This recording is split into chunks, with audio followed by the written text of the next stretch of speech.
everyone, this is Leanne with You Name It Events, and we're here today to teach you how to cut your wedding cake.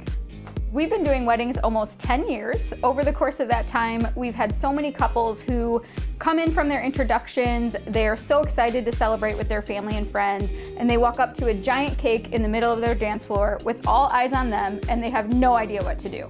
Instead of being nervous, you can be excited. All right, so before we dive into cutting the cake, we want to give you some tips for things you'll need to do to prepare. One is that you want to make sure on your cake table you have a couple of forks, a plate, a napkin, and your cake knife and server. If you're at a venue, your catering manager might manage that. If you're working with us, we will help make sure that that's all ready to go for you. Then from there, you want to speak ahead of time with your photographer and videographer about the location of your cake cutting. Make sure you choose a spot that has a good background so that all of your photos and video will look awesome. Also, if you plan on using a cake topper, like we have here today, make sure that you stand behind it so that the words read to your guests and in your photos.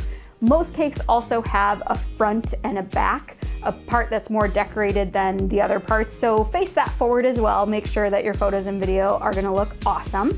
A couple other things that you want to make sure with your photo and video team that everybody's ready to go when it's time to cut the cake. You might have to have some special lighting or a special song playing, things like that. You wanna make sure everybody's good to go before you get started.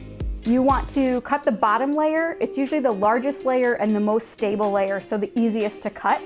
You also want to make sure that if your cake has any faux layers, you know ahead of time which layers those are. Bakers will sometimes use those to give your cake some more height, which are usually made out of styrofoam. So just know ahead of time whether or not you have any faux layers in your cake so you can avoid cutting those layers. Otherwise, it's kind of funny when you try to cut into cardboard and it doesn't cut like cake, so be careful of that. Bonus tip, ask your baker to send a small box for you that you can take your top tier of your cake home in at the end of the night and save that for your anniversary if that's something you want to do. Now for the how-to. One of my best frienders, Nick from Newlyweds Cinema, is here to help us show you how to cut a cake with 2 sets of hands. What's up, Nick? Leanne, let's cut this cake. Step 1, the first person, typically whoever has smaller hands, should grab the cake knife.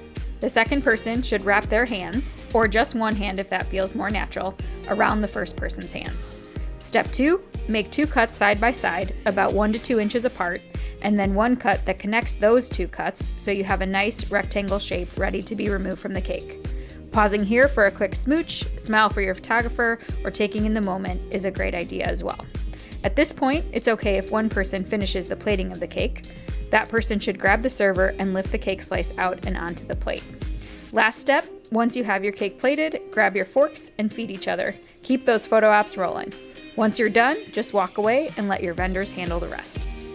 We hope you loved our cake cutting video today. Special thanks to Delish Cakes in Elgin and Bloomingdale for providing us this beautiful cake to cut and eat.